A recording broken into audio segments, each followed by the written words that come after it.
Bad movies. Bad movies, bottom 10. Well, I'll start with my. You do your bottom 10 Let me first. fix my thing here. Fix your microphone. Fix my mic. Okay.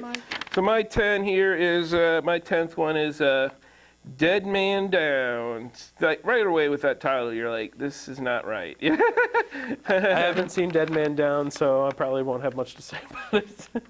It's just Colin Farrell is really, to me, he makes some crap. He makes some good films, but he also does not mind signing on for crap, and this was crap. So He's the modern day Michael Caine. exactly, there you go. I guess he's just cashing a paycheck sometimes. Got to make money. My number 10, and really, I mean, when we say our bottom 10 films, this is the 10 worst films that I saw this year, in my opinion. Mm-hmm. So I didn't see all the films, so I do want to say that it was a little bit hard for me to put this together because I didn't necessarily think all these films were bad, but it was just the ones I liked the least.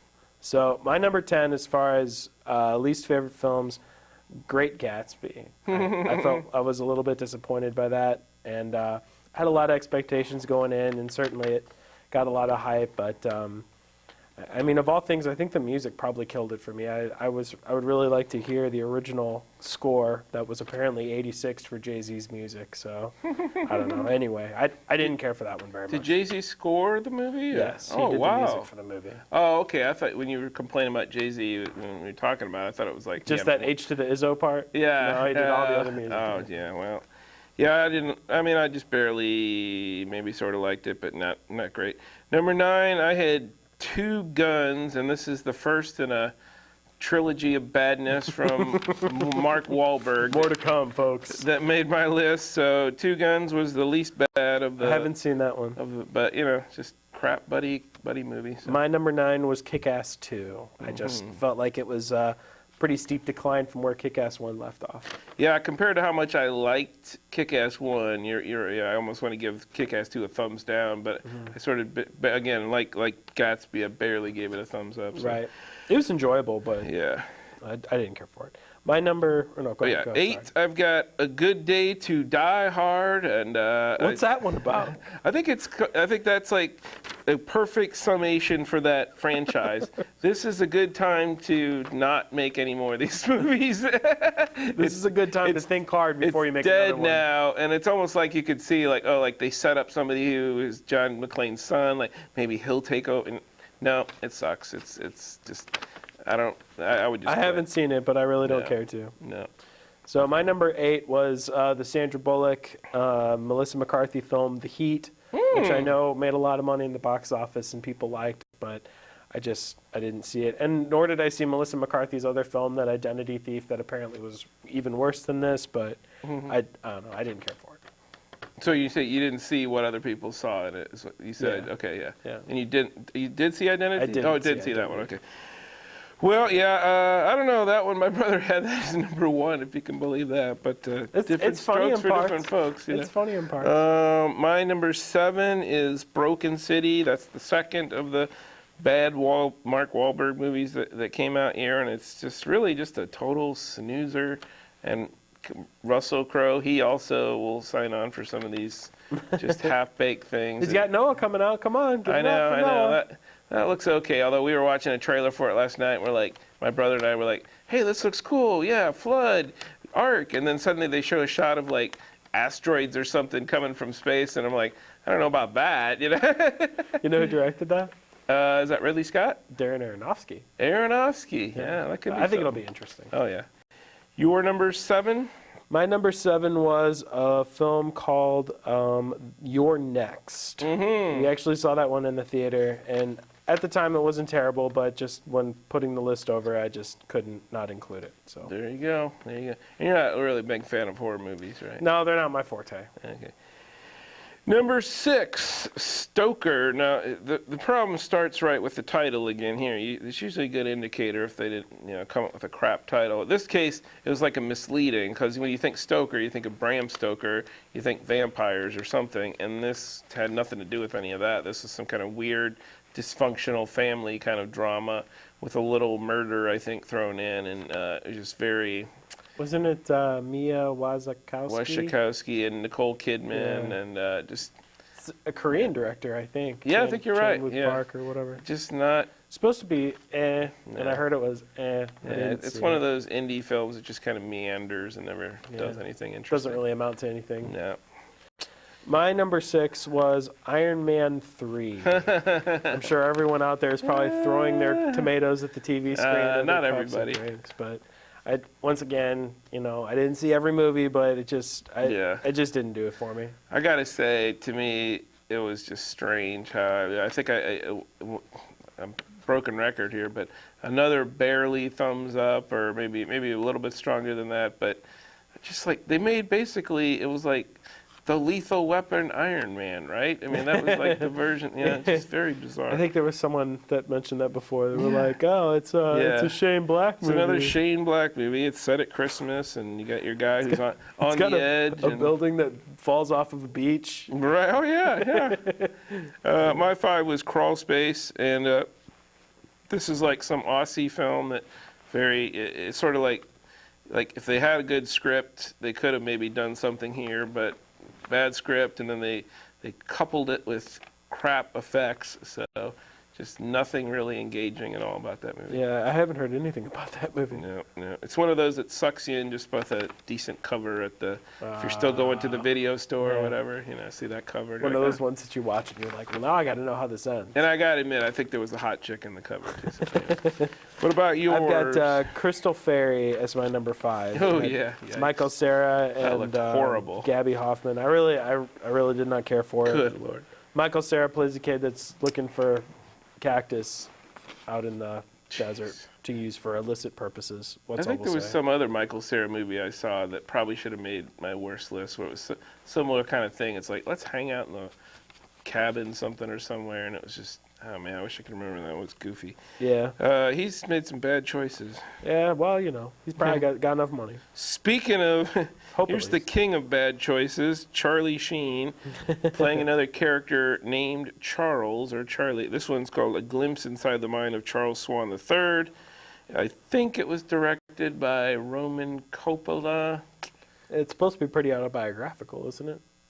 For Charlie Sheen, or for who knows? I mean, he plays some artist. He's not, like a graphic artist or whatever in the movie. But so maybe that was a stand-in for whatever else he's doing. But just another one of these rich guys who's just a jerk and womanizer, and you've seen it a zillion times before. So don't see this one. Yeah, I'll skip that one myself. My number 4 was Oblivion with Tom Cruise. And I mean, I didn't think it. I certainly felt like the production values were pretty fantastic, but it didn't move me. That's all I'm gonna say. The one, if I were to, I actually like that movie, but if I were to launch a complaint against it, it was just severely derivative. Let's call it that way. I mean, if you've seen a lot of other sci-fi movies, you're like, oh, here comes the howl, here comes this, here comes that. Maybe that was part of my problem too, is that it was so plotted. You know what I mean? Yeah. It's sort of weird when the kiss-off line at the end is just like F you, right? That's basically what he says at the end. My number 3 is called Generation and it's sort of like something you say as you watch this movie. What am I watching What here? generation made this? So, I don't know. I think it wanted to make a statement or something, but it's just very oddly constructed. There's almost no plot, and I can appreciate a movie like blue is the warmest color if you're giving me a slice of life or whatever that's really interesting, or like it's poignant, but there's no poignancy here. It's just random, like they're eating ice cream, they're driving around, Keanu Reeves is filming random stuff. It's just boring. So. Yeah, I didn't hear very good things about that one at all. Not good. My number 3 film was the ill-fated After Earth. Oh yeah. I have to admit, I didn't see this one in the theater. I did catch it on television, so it probably lost a little bit of the spectacle that it had. But yeah, you want to talk about predictable? It was definitely predictable. Well, the one thing that might not have been predictable is that they sort of fooled you into thinking it was a big Will Smith movie. And it was mostly Will Smith sitting around and Jaden Smith doing that, like, oh, I'm going to hand off the torch to him. And yeah. I don't know. People complained about Jaden Smith that he couldn't act or something. I don't think he was terrible. No, and that was another one. Like, I actually wanted to put that on my worst list, but I kind of thought, I don't really hate this, but I just don't like it either. So anyway, My number 2, I have my other worstest of the of the Mark Wahlberg crap fest, and that's Pain and Gain. It's all pain and no gain watching this movie, and it's got The Rock, everybody from The Rock, him, and any character, Tony Yeah. Shalhoub. They just basically play a roided out cartoon, and nothing, and it's not good cartoons. And it's either. supposed to be sort of a true story, from what I Yeah, understand. yeah, and they even put that at one point where they're doing some wacky thing, and they put, "This is still a true story, remember?" Something like that. Stupid. Michael Bay, just stick to your Transformers stuff, because you don't know how to do this kind of thing. So, Yeah, that was one that I actually kind of wanted to see just so I could see it, Mm-hmm. but I had no expectations or very low expectations Yeah. for that one. don't do it. My number 2 film was the Arnold Schwarzenegger film, The Last Stand. And I just kind of felt like it was tired. I didn't really enjoy it. I felt like it was, once again, pretty derivative. So I don't know. It's sort of interesting. He and some other people like Eastwood and Stallone, they've made a series of these movies where they kind of like they're acknowledging their age as part of the story. Although to me, in something like Gran Torino, it's done in a much more interesting or maybe subtle way. Whereas with Stallone and Schwarzenegger, they have to do this sort of like, let's ham it up and like we used to, but let's make the "oh, I'm old" as part of the joke. And it's getting a little bit of an old joke. I mean, so I would kind of move on to something else. Yeah, There. and I just didn't like it at all. No.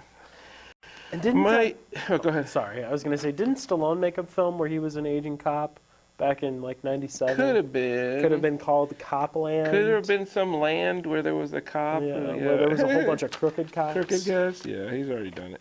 So number 1, I have the worst of 2013. I have Spring Breakers, and didn't even have to think about that one. It was like I say, it's only 9.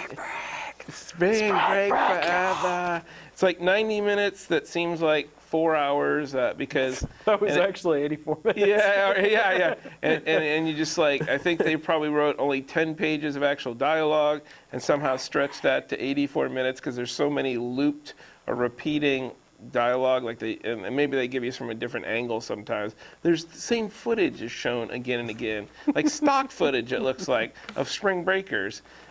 So just the characters are hideous.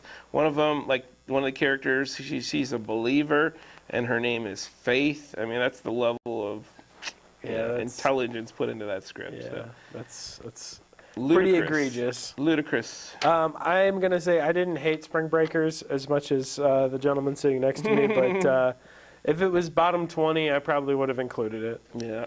But my number 1 least favorite film of the year was the cult classic Sharknado. I saw it on Sci-Fi, and I only saw it once. And you actually watched that all the way through?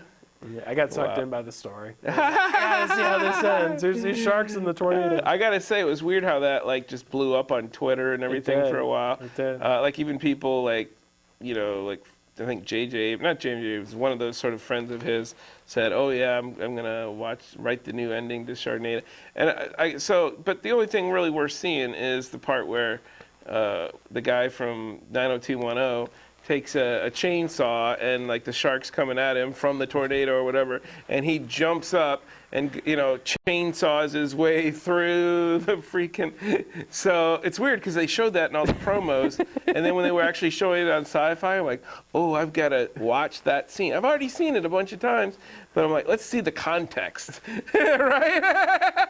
Context didn't mean anything. That's the only shot, the money shot, and you should, it's crap. So that probably really is worse than Spring Breakers, and like he said, I mean, we're not gonna put ourselves through seeing a Medea movie or anything like that. No, We're certainly not not. masochists here. So, Certainly not. So if you want a legitimate, like these are the actual worst of, then you need to go to some other critic who's going to really punish themselves. Some But critic who gets paid. I like the idea of at least seeing something that has the potential for me to like it. Like I didn't But think. couldn't that be anything really in whatever moment? Not Sharknado. Not Yeah.